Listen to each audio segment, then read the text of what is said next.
Olá, pessoal! Hoje nós vamos ler o capítulo 10, uma mente confusa, mais uma condição anormal da nossa mente. E que o Espírito Santo visite cada pessoa que está ouvindo esse áudio agora e livre completamente de toda mente confusa em nome de Jesus. Se algum de vocês tem falta de sabedoria, peça a Deus, que a todos dá livremente de boa vontade, e lhe será concedida. Peça, porém, com fé, sem duvidar, pois aquele que duvida é semelhante à onda do mar, levada e agitada pelo vento. Não pense tal homem que receberá coisa alguma do Senhor. É alguém que tem mente dividida e é instável em tudo o que faz. Nós descobrimos que a imaginação e a confusão são parentes, elas andam juntas. Imaginar em vez de definir um pensamento pode causar e certamente causa dúvida e confusão. E Tiago 1, de 5 a 8, que eu acabei de ler, é uma excelente passagem que nos ajuda a entender como nós podemos superar a imaginação, a dúvida e a confusão, e a receber aquilo que nós precisamos de Deus. O homem de duas mentes, na versão King James da Bíblia, é chamado de homem de ânimo dobre. E é o retrato da confusão, porque ele vai constantemente para frente e para trás, sem jamais se decidir sobre qualquer coisa. Assim que ele pensa que toma uma decisão, já vem a imaginação, a dúvida, a confusão que pode levá-lo a operar outra vez entre duas mentes.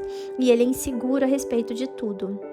Durante anos, a autora viveu assim, sem perceber que o diabo tinha declarado guerra contra ela e contra a sua mente, que era o campo de batalha. E ela estava inteiramente confusa sobre tudo e não sabia o porquê. E a racionalização também conduz à confusão. Por que discorreis entre vós, homens de pequena fé? Mateus 16, 8. Até aqui nós temos falado sobre a imaginação e falaremos mais sobre a dúvida no próximo capítulo. Mas nesse ponto é importante a gente entender um pouco mais sobre a confusão. Grande parte do povo de Deus é admitidamente confusa. E por quê? Como nós vimos, uma razão é a imaginação e a outra é a racionalização. Uma maneira simples de dizer isso é que racionalizar acontece quando a pessoa tenta imaginar o porquê por trás de alguma coisa. A racionalização faz com que a mente se revolva em torno de uma situação ou algum assunto ou evento, tentando entender todas as complicadas partes que a compõem. E nós estamos raciocinando quando examinamos uma afirmação ou ensinamento para ver se é lógica e para ver se vamos desprezá-la ou não. E Satanás frequentemente nos rouba a vontade de Deus para nós por causa do raciocínio. O Senhor pode nos direcionar a fazer alguma coisa, mas se ela não fizer sentido, se não for lógica, nós poderemos ser tentados a desconsiderá-la. E o que Deus nos direciona, uma pessoa nos direciona a fazer, nem sempre tem sentido lógico na nossa mente. Nosso espírito pode confirmá-lo, mas a mente pode simplesmente rejeitá-lo, especialmente se for algo extraordinário ou desagradável, ou se demandar um sacrifício ou algum desconforto pessoal. Então não racionalize na mente, apenas obedeça no espírito. Ora, o homem natural não aceita as coisas do Espírito de Deus, porque eles são loucura, e não pode entendê-las porque elas se discernem espiritualmente. 1 Coríntios 2,14. Aqui está uma ilustração pessoal prática, que vai trazer mais compreensão sobre essa questão da racionalização na mente, em oposição a obedecer ao Espírito. Certa manhã, a autora estava se vestindo para ministrar no encontro semanal que ela dirige numa cidade próxima dela. Enquanto ela estava se vestindo, ela começou a pensar sobre uma mulher que dirigia um dos ministérios lá naquela cidade e que era muito fiel.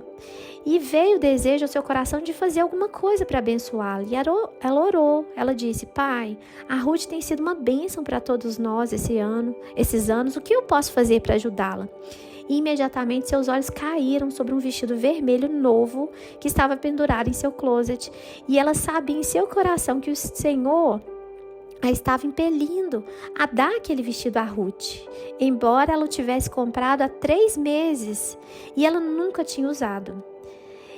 E ela gostava muito dele, mas cada vez que ela pensava em usar o vestido, por alguma razão, ela não tinha vontade de vesti-lo. E ela então começou a questionar em sua cabeça. Imediatamente ela começou a questionar na sua mente que Deus poderia não estar dizendo aquilo para ela, porque era um vestido novinho em folha, ela nunca tinha usado e tinha sido bastante caro. E se ela tivesse mantido sua mente carnal fora da história e continuado a ser sensível a Deus em seu espírito, tudo teria saído bem. Mas nós, humanos, temos uma habilidade de nos enganarmos por meio da racionalização, quando nós não queremos realmente fazer o que Deus está dizendo. Em alguns minutos, então, ela tinha esquecido de tudo e tinha ido cuidar de outras coisas. O ponto crucial era que ela não queria dar o vestido porque era algo novo e ela gostava dele. E algumas semanas mais tarde, ela estava, então, de novo se arrumando para ir nessa mesma reunião, no mesmo local. E como anteriormente, ela começou a pensar sobre a Ruth e orou novamente ao seu coração. Pai, a Ruth tem sido uma bênção tão grande para nós, como eu vou fazer para abençoá-la? E imediatamente o vestido veio novamente à sua cabeça.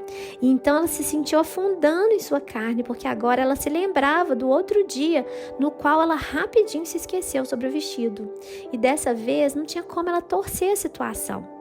Ou ela tinha que encarar o fato de que Deus estava mostrando o que ela deveria fazer, ou então ela simplesmente tinha que dizer para Deus: Senhor, eu sei que o Senhor está me mostrando esse vestido, mas eu não vou dá-lo.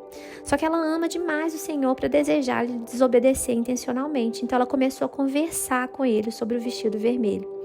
Em poucos minutos, ela percebeu que na ocasião anterior, ela tinha chegado à conclusão, fora da vontade de Deus, que ela não deveria dar aquele vestido. Ela chegou até mesmo a pensar que não estava ouvindo a voz de Deus, porque o vestido era novo. Só que ela percebeu que a Bíblia nada fala sobre doar apenas coisas velhas. Seria um sacrifício maior para ela dar o vestido porque era novo, mas também seria uma bênção maior ainda para Ruth, porque ela ia receber um vestido novo.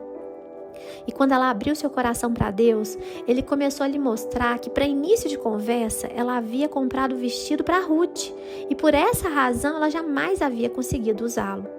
O Senhor quis lhe usar como seu agente para abençoar Ruth o tempo todo, mas tinha sido sua própria ideia sobre o vestido, e até que ela estivesse desejando abrir mão da ideia, ela não poderia ser dirigida pelo Espírito. E esse incidente em particular lhe ensinou muito. Ela percebeu quão facilmente nós podemos ser dirigidos pela nossa cabeça e permitir que a racionalização nos mantenha fora da vontade de Deus. E isso provocou um medo reverente de questionamento nela. Lembre-se que, de acordo com 1 Coríntios 2,14, que eu li, o homem natural não entende o homem espiritual. A nossa mente carnal não entendia o fato dela dar o vestido novo, que nunca havia usado, mas o espírito entendia. É preciso, então, ser um praticante da palavra. Tiago 1,22 diz: E sede cumpridores da palavra, e não somente ouvintes, enganando-vos a vós mesmos. A qualquer tempo que nós virmos o que a palavra disser e nos recusarmos a cumpri-la, o questionamento tem de alguma forma se envolvido e nos enganado para que acreditemos em alguma coisa que não seja verdade. Nós não podemos gastar tempo excessivo tentando entender tudo que a palavra diz. Se nós testemunharmos no nosso espírito, nós podemos ir em frente e fazer o que deve ser feito. Deus quer que nós tenhamos a vontade e que nós desejamos fazer aquilo que Ele tem indicado para nós, porque Ele quer que nós o obedeçamos. Quando Deus fala por meio da sua palavra, do nosso homem interior, nós não podemos arrazoar, debater ou nos perguntar se o que Ele disse é lógico. Quando Deus fala, nós devemos nos mobilizar e não racionalizar. Então confie em Deus, não na razão humana. Provérbios 3,5 diz: Confia no Senhor de todo o teu coração e não te estribes no teu próprio entendimento. Em outras palavras, não confie em racionalização. A racionalização abre a porta para a decepção e traz muita confusão. Certa vez a autora perguntou ao Senhor por que tantas pessoas estavam confusas, e Ele lhe disse: diga-lhes que parem de tentar imaginar tudo e eles deixarão de ser confusos. Ela descobriu que isso é absolutamente verdade. A racionalização e a confusão caminham juntas. Eu e você podemos ponderar uma coisa em nosso coração, colocá-la diante de Deus e ver se Ele deseja nos dar compreensão a tal respeito. Mas no instante que começarmos a nos sentir confusos, teremos ido longe demais. A racionalização é perigosa por muitas razões, mas uma delas é que nós podemos racionalizar e imaginar alguma coisa que parece fazer sentido para nós, mas o que nós podemos ter racionalizado como correto pode estar errado. A mente humana gosta de lógica, gosta de ordem, de razão, e ela gosta de lidar com aquilo que entende. Portanto, nós temos a tendência de colocar as coisas em caixinhas limpas nos departamentos da nossa mente, pensando assim, isso deve ser assim porque se encaixa tão bem aqui. Nós podemos encontrar alguma coisa com a qual nossa mente se sente confortável e ainda assim estarmos totalmente errados. Paulo disse em Romanos 9:1, digo a verdade em Cristo, não minto, testemunhando comigo no Espírito Santo a minha própria consciência. O Paulo sabia que ele estava fazendo a coisa certa, não porque seu raciocínio diz que estava certo, mas porque ele testemunhou no seu espírito. Como nós temos visto, a mente algumas vezes ajuda o espírito. A mente e o espírito, eles trabalham juntos, mas o espírito é o órgão mais nobre e deveria ser honrado acima da mente. Se nós soubermos em nosso espírito que uma coisa está errada, não devemos permitir que nosso raciocínio nos convença a fazê-lo. Por outro lado, se nós soubermos que uma coisa é certa, não podemos permitir que o nosso raciocínio nos convença a não fazê-lo. Deus nos dá entendimento em muitos assuntos, mas nós não precisamos entender tudo para andarmos com o Senhor e em obediência à sua vontade. E há momentos em que Deus deixa enormes pontos de interrogação em nossa vida para aumentar a nossa fé. Perguntas não respondidas crucificam a vida na carne. É difícil aos seres humanos desistir da racionalização e simplesmente confiar em Deus, mas quando o processo é finalizado, a mente então ela entra em um lugar de descanso. Racionalizar é uma das atividades ativas na qual a mente se engaja e que impede o discernimento e o conhecimento da revelação. E há uma grande diferença entre o conhecimento que vem da cabeça e o conhecimento por revelação. Eu não sei sobre você, mas eu quero que Deus revele a mim coisas de tal maneira que o meu espírito perceba que está sendo revelado à minha mente. Eu não quero racionalizar, imaginar e ser lógica revolvendo minha mente em torno de um assunto até ficar exausta e confusa. Eu quero experimentar a paz de mente e de coração que vem da confiança em Deus, não do meu próprio discernimento humano e entendimento. E eu e você devemos crescer até o ponto de ficarmos satisfeitos por conhecer o único que sabe ainda o que nós não sabemos. Então resolva não conhecer nada, exceto a Cristo. 1 Coríntios 2, os versículos 1 e 2 diz assim: eu mesmo, irmãos, quando estive entre vocês, não fui com discurso eloquente, nem com muita sabedoria para lhes proclamar o ministério de Deus, pois decidi nada saber entre vocês, a não ser Jesus Cristo e este crucificado. Este era o enfoque de Paulo para o conhecimento e a racionalização. E levou tempo para que a autora percebesse que em muitos casos, quanto menos nós sabemos, mais felizes nós somos.